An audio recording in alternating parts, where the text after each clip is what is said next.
Hokie, this is a disaster. It's a 5-alarm fire. The Steelers' defense is in disrepair here. What has happened? I don't even know where to begin. How could this be with the kind of talent they allegedly have on defense to be the worst pass defense in all of football, to allow a guy to complete 20 straight passes? What's the problem? What's the main problem? I think it's a myriad of things, Joe, and it's good to be with you guys, man. I tell you, it's just when you watch how this works, I think offenses are learning how to attack the Steelers defense to minimize their pass rush, right? That's the strength of this defense. It's T.J. Watt, it's Herbig, it's Alex Highsmith, it's Cam Hayward. I mean, listen, they're getting the ball out so quickly. In this game, I mean, it was the second fastest this year that Jordan Love got rid of the ball in 2.64 seconds. And Flacco the week before got rid of the ball in 2.27 seconds. I mean, so what they're doing is teams are finding a way to minimize the impact of their best players, and those are those guys up front. And so that's one of the things that the Steelers got to find a way to stop this rhythm, quick throwing kind of offenses that are hurting the Steelers. And then listen, and the reality is, they were playing good defensive football, Stark, in this game. 7 points in the first half, and one bad drive. And then you get Deshaun Elliott, who would have thought when the Steelers signed him, a couple years back, that he would have such an impact on this defense. But it's so clear the success of this defense with and without Deshaun Elliott. I mean, those are the two things that stand out to me. And that's when he got hurt on that that first drive of the second half. The defense just fell apart. I know. And, I would say that Deshaun Elliott was there in the Flacco game too. Exactly, and he was there in last year's playoff game. I understand this has been going on for a while. Largely, but largely, look at the stats, guys. I mean, the reality is they're much better with him than they are without him.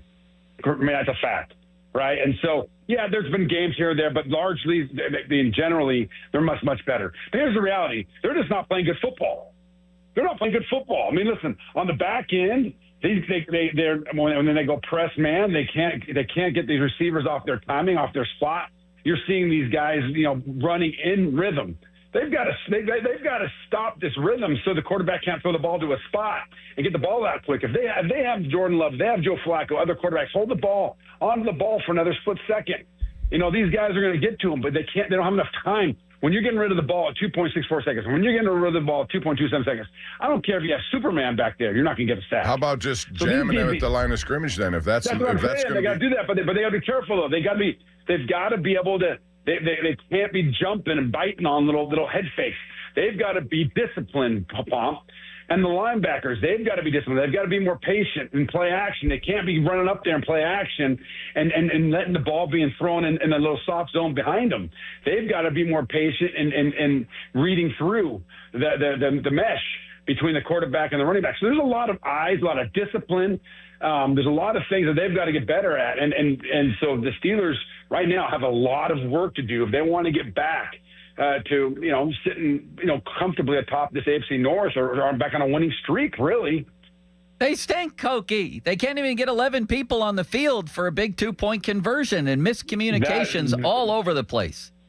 That was bad. That was bad. I mean, whenever you only have 10 guys on the field, and listen, I know that there were injuries, there were guys inside and out, but the reality is, you've got to know.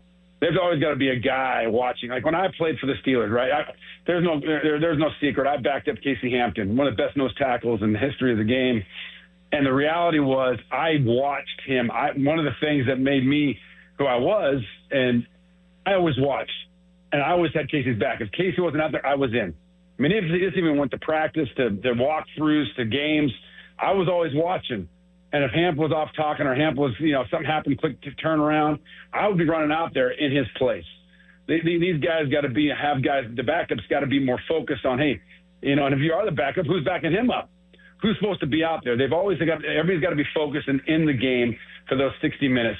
I thought, though, that the play that was tough was, that touchdown before that when they only had 10 players. I mean, it's not just one thing. I'm talking about Brandon Eccles comes up on that run by Josh Jacobs, that touchdown run before that play you just talked about, the 2-point conversion. That angle, he has outside force. Keep the ball on your inside shoulder. It's just little things that are popping up too often.